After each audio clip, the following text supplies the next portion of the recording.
Anganwadi workers and helpers অ্যাসোসিয়েশনের নেতৃবৃন্দ এবং রাজ্যের বিভিন্ন প্রান্ত থেকে যেসব সাথী অঙ্গনওয়াড়ি কর্মচারী সহায়িকারে এসেছেন তাদের সকলের চরণে আমার প্রণাম নিবেদন করছি। আমি স্বামীজির একটা কথা দিয়ে শুরু করছি। আজকে নতুন ভাবে আপনাদের পথ চলা শুরু হচ্ছে। স্বামীজি বলেছিলেন যে ওঠো, জাগো, লক্ষ্যে না পৌঁছানো পর্যন্ত থেমো না। আজকের দিনে দাঁড়িয়ে এই হলে যারা উপস্থিত হয়েছেন এমনকি আমরা পর্যন্ত এই কথাগুলোকে অন্তত ব্রতের মতো করে যাপন করার চেষ্টা করি। চলুন, আগে আমরা কি পাবো তার আগে ঠিক করতে হয় যে সেই লক্ষ্যে পৌঁছানোর জন্য আমরা কোন পথকে অবলম্বন করব। আমাদের পথ কিন্তু ওটাই। আগে ওঠা। ওঠা বলতে কি ঘুম থেকে ওঠা না, ব্যাপারটা তা নয়। এই উত্তিষ্ঠিতটা তখন হয় যখন আপনার কর্ম, আপনার সৎ কর্ম আপনাকে আপনার অধিকারটাকে বোঝাবে। এবং অধিকার যখন মানুষ জাগ্রত হবে, অধিকারের জায়গায় মানে অধিকার বোধে জাগ্রত হওয়া, সেটা হচ্ছে ওঠা। এই অধিকার বোধ যখন কারোর মধ্যে জেগে ওঠে তখন তার অবস্থাটা কেমন হয় না, তখন তার অবস্থাটা হয় ঠিক নেতাজি সুভাষচন্দ্র বোসের মতো। তার ঘুম নেই, তার খাওয়া নেই, তার লক্ষ্য একটাই, দেশকে স্বাধীন করতে হবে। বঞ্চনার প্রকারভেদ হতে পারে, কিন্তু বঞ্চনার যে যন্ত্রণা, সেই যন্ত্রণা কিন্তু কোনো প্রকারভেদ হয় না। যন্ত্রণার তীব্রতা প্রত্যেকের ক্ষেত্রেই এক হয়, অনুভবে তফাৎ হয়। তাই ওঠা এবং জাগাটা না হয় হলো। এরপর লক্ষ্যটা কি না, লক্ষ্যটা হচ্ছে যে লক্ষ্য নিয়ে আমরা পথ চলা শুরু করেছি, অর্থাৎ আমাদের যে অধিকার, সেই অধিকারের জায়গাতে যতক্ষণ আমরা পৌঁছাতে পারছি ততক্ষণ পর্যন্ত থামা চলবে না। আমাদের হাঁটা যেন ক্লান্তিহীন হয়। লক্ষ্যের প্রতি অবিচল থেকে আমরা যেন ক্লান্তহীন ভাবে হেঁটে চলতে পারি। কোনো কিছু বাধা যেন আমাদের কাছে প্রতিবন্ধকতা সৃষ্টি করতে না পারে। অনেক কিছু শৃঙ্খলার কথা সুবীরদা বললেন, আসমাদি বললেন। পশ্চিমবঙ্গে যে কোনো কর্মচারী শুধু নয়, সাধারণ মানুষেরও দাবি দাওয়া আদায়ের ক্ষেত্রে প্রথম প্রতিবন্ধকতা হচ্ছে এই রাজ্যের মানুষের অতিরিক্ত দলীয় রাজনীতির প্রতি নির্ভরতা। আপনারা হয়তো ভাবতে পারেন যে আমি কোনো দলের বিরোধী না, একদমই নই। কিন্তু আমাদের সমস্যাটা হচ্ছে যে একটা যে লক্ষণ রেখা থাকে, সেই লক্ষণ রেখাটাকে আমরা মানি না। আমরা যারা বিভিন্ন পেশার সাথে যুক্ত, আমাদের পেশাগত দাবি দেওয়া, আমাদের রাজনৈতিক যে প্রেম, সেই রাজনৈতিক প্রেম আমাদের পেশাগত দাবি দেওয়াকে গ্রাস করে ফেলে। এই জায়গাটার জন্যই পশ্চিমবঙ্গে আজকে শুধু অঙ্গনওয়াড়ি কর্মচারী কেন, এমন একটা সেক্টর দেখান যারা তাদের অধিকারটাকে পেয়েছেন। এই যে শিক্ষা ব্যবস্থা, তার শুরুটা হচ্ছে অঙ্গনওয়াড়ি থেকে আর শেষ হচ্ছে বিশ্ববিদ্যালয়ে গিয়ে। আপনাদের বঞ্চনার কথাটা আমি আর বললাম না, আপনারা তো আমার থেকে অনেক বেশি ভালো করে জানেন। বিশ্ববিদ্যালয়ের কর্মচারী, তাদের বেতন কাঠামো গোটা ভারতবর্ষ জুড়ে এক। তার জন্য যে টাকা, সেই টাকা কিন্তু কেন্দ্র সরকার রাজ্য সরকারকে দিয়ে দিয়ে আসছে। সেই টাকাটা রাজ্য সরকার বেমালুম মেরে দিয়েছে এবং এক একজন বিশ্ববিদ্যালয় কলেজের অধ্যাপকদের সেই মেরে দেওয়া টাকার পরিমাণ কারো কারো ক্ষেত্রে 30, 40, 50 লাখ টাকা পর্যন্ত। তাহলে ভাবুন, মাঝখানে যারা আছে তারা সকলেই কিন্তু বঞ্চিত। তার কারণটা কি? কারণটার অন্য কিচ্ছু নয়।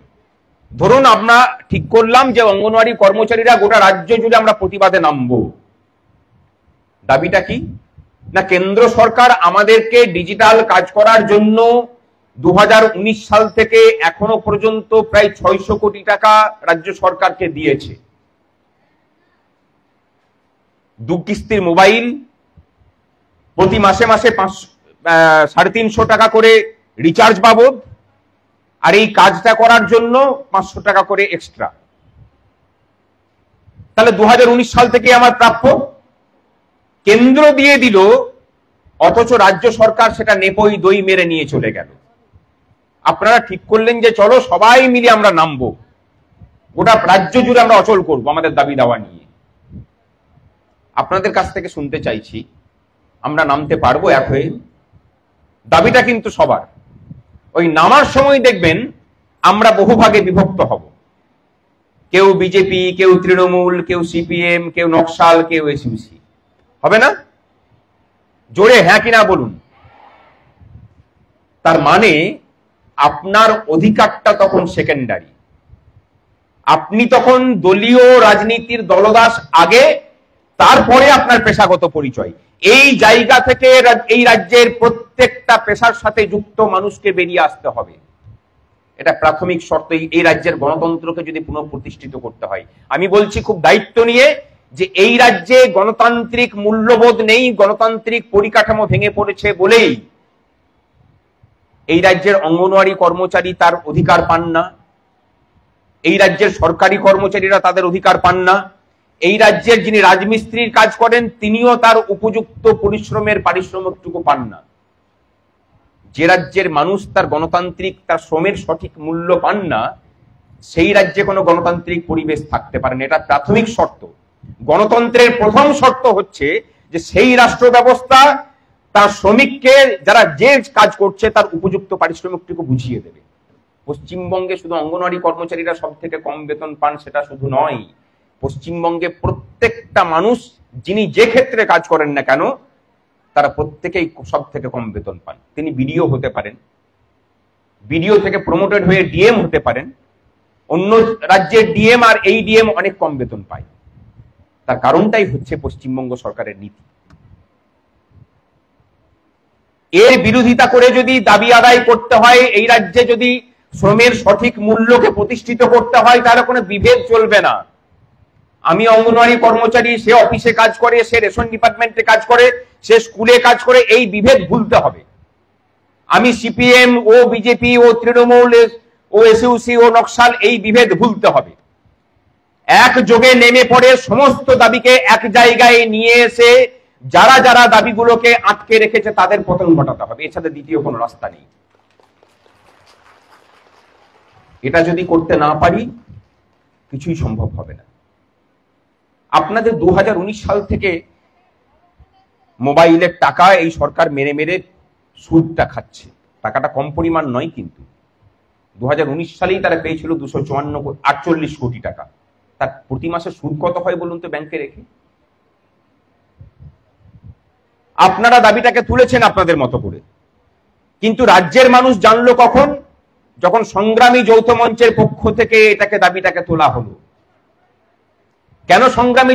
যে ওরা তো ঠিক মতো চাটাও খেতে পারে না, কিন্তু এমএলএদের বেতন ভাতা 1,20,000 কেন, 2 লাখ টাকা হোক, তাতেও আমাদের আপত্তি নেই। আমাদের দাবিটা একটাই, সেটা হচ্ছে যে একজন তামিলনাড়ুতে একজন অঙ্গনওয়াড়ি কর্মচারী যে বেতনটা পান, আমাদের রাজ্যের অঙ্গনওয়াড়ি কর্মচারীও সেই কাজটাই করেন, তাকেও সেই পরিমাণই টাকা আপনাকে দিতে হবে। বাঙালিদের যে চিরাচরিত প্রথা, সেখান থেকে এই সংগঠন বেরিয়ে আসুক। বাঙালিদের চিরাচরিত প্রথা কি বলুন তো? ধরুন বিক্রম ব্যানার্জি আর আমি একই কাজ করি। বিক্রম ব্যানার্জি 1 লাখ টাকা ইনকাম করে, আমি হয়তো 60,000 টাকা পাই। আমি কিন্তু কোনো সময় বলবো না যে আমাকেও 1 লাখ টাকা দিতে হবে। বাঙালিদের চরিত্রটা এমন যে ঠিক আছে, আমাকে তুমি 60,000 টাকা দিচ্ছ, তাতেই আমি খুশি, কিন্তু বিক্রম ব্যানার্জিকেও 60,000 টাকা করে দাও। বাস্তব এটাই। এখান থেকে বেরোতে হবে। আমাদের দাবিটা খুব স্পষ্ট। আমরা লক্ষ্মী ভান্ডারের বিরোধিতা করি না, আমরা এমএলএদের বেতন বৃদ্ধির বিরোধিতা করি না, আমরা মন্ত্রীদের বেতন বৃদ্ধির বিরোধিতা করি না, আমরা আলাপন বন্দ্যোপাধ্যায়দের ডবল ডবল চাকরিরও বিরোধিতা করি না। আমরা শুধু দাবি করি যে পশ্চিমবঙ্গের অঙ্গনওয়াড়ি কর্মচারী সহায়িকেরা যে কাজটা করেন, তামিলনাড়ুতেও সেই একই কাজ করে তারা 23,000 টাকা বেতন পান মাসে। আমাদেরকেও সেটাই দেওয়া হোক। সেটা যদি নাও দিতে পারেন, যারা ধরা পড়লেন যে চাকরি দিয়ে মানে চাকরিটাকে কিনেছেন সরকারের কাছে, তাদেরকে আপনি ভাতা দেওয়ার কথা বলেছেন, বসে বসে তাদেরকে নাকি 20,000 আর 25,000 টাকা দেবেন। এই কথা বলতে গিয়ে আমি কিন্তু তাদের কথা বলছি না যারা যোগ্য গ্রুপ সি এবং গ্রুপ ডি কর্মচারী। আমরা মনে করি যে যারা যোগ্য চাকরিহারা তাদেরকে ভাতা দেওয়া দরকার, কোনো অসুবিধা নেই, দিন, তাদেরকে কাজ না করিয়ে দিন। সেই দাবিকে সংগ্রামী যৌথ মঞ্চ একদম সমর্থন করছে। যদি দরকার পড়ে আমরা আদালতের কাছে দাবি জানাবো যে দেওয়া হোক, অনুমতি দেওয়া হোক। দরকার হলে এই ভাতার দাবিতে আমরা পথে নামবো। কিন্তু সাথে সাথে আমরা একটা দাবি করছি যে এই রাজ্যে যে ডিপার্টমেন্টে যে অস্থায়ী কর্মচারী কাজ করুক না কেন, তাদের কারোরই বেতন, কারোরই অনারারিয়াম 25,000 বা 20,000 টাকার নিচে হওয়া উচিত নয়। কারণ আপনি যদি কাউকে বসিয়ে বসিয়ে 20,000 টাকা দিতে পারেন, তাহলে যে কাজ করছে তাকে আপনি 20,000 টাকার নিচে কি করে দেবেন? তাকে তো তার বেশি দিতে হবে।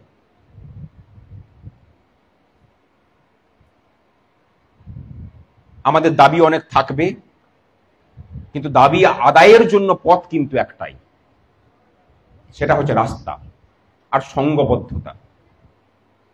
একটা জিনিস শপথ করুন যে সংগঠন করতে গিয়ে যদি একজন কর্মচারী সহায়িকার উপরেও দপ্তরের উপর মহল থেকে বা সরকারের জায়গা থেকে যদি আঘাত নেমে আসে, গোটা রাজ্য জুড়ে প্রতিবাদ হবে।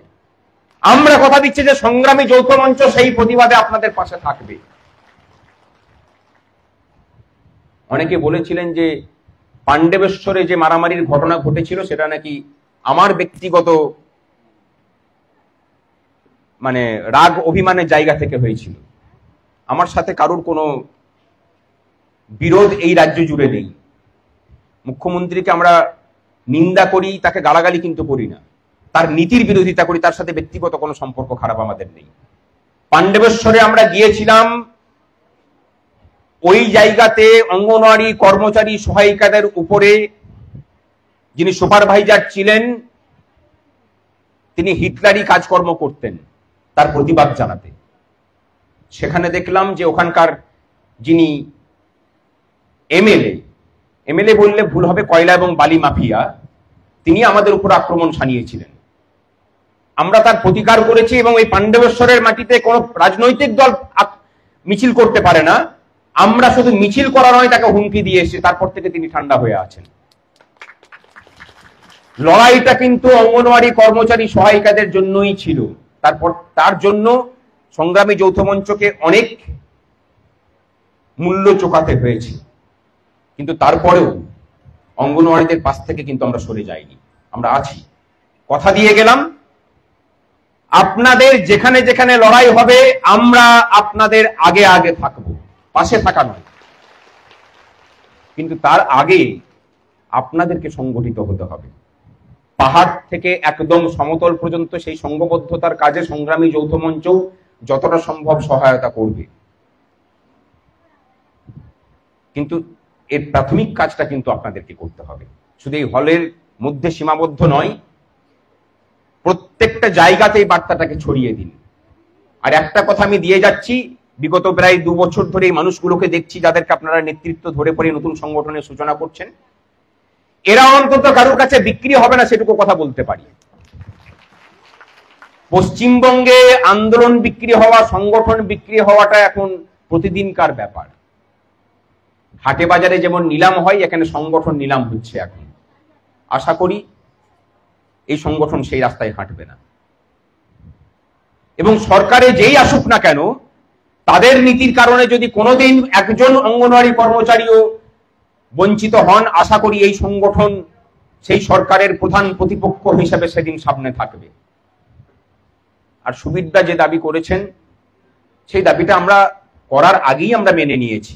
আপনাদের পোষণের যে মামলা হবে সেই মামলা আপনাদের সংগঠনের নামে হোক, সংগ্রামী যৌথ মঞ্চ সেখানে সর্বোচ্চ সহযোগিতার কাজ করবে। আপনাদের সকল দাবির প্রতি পূর্ণ সহমত জ্ঞাপন করে আর বেশি বলছি না, কারণ আপনাদের কথা শোনাটা অনেক বেশি করে দরকার। আপনারা বলুন, আমি শুনবো। খুব বেশিক্ষণ হয়তো থাকতে পারছেন, কারণ কালকে সেই ভোরবেলায় বেরিয়েছি, মানে গোটা রাজ্য জুড়ে ঘুরে বেড়ানো হচ্ছে আর কি। স্নান টানও কিছু করা হয়নি, একবার স্নান করতে হবে, মানে অস্বস্তি লাগছে আর কি। আমি স্নান করে আবার আসছি। ভালো থাকবেন সকলে। আর আবার বলি, আইন আদালত থাকবে, আদালত আপনাকে আইনি অধিকার পাইয়ে দিতে পারে, অধিকারটাকে হাতে ধরিয়ে দিতে পারে না। আদালত যে অধিকারটা দেবে সেই অধিকারটাকে আপনি দেখতে পারবেন, কিন্তু অধিকারটাকে ভোগ ততক্ষণ পর্যন্ত করতে পারবেন না যতক্ষণ পর্যন্ত না রাস্তায় নেমে সেটাকে আপনি করে নিজের হাতের মুঠোর মধ্যে ধরতে পারছেন। এই হাতের মুঠোর মধ্যে ধরার এক এবং একমাত্র রাস্তা হচ্ছে পথের আন্দোলন। সেই আন্দোলনের মানসিকতা নিয়েই কিন্তু গোটা রাজ্য জুড়ে কর্মচারীদের এক জায়গায় নিয়ে আসুন, এছাড়া দ্বিতীয় কোনো রাস্তা নেই। আন্দোলনের কোনো বিকল্প হয় না, আন্দোলনের বিকল্প কোর্ট নয়। কোর্ট আন্দোলনকে সহায়তা করার একটা মাধ্যম মাত্র। ভালো থাকবেন সকলে।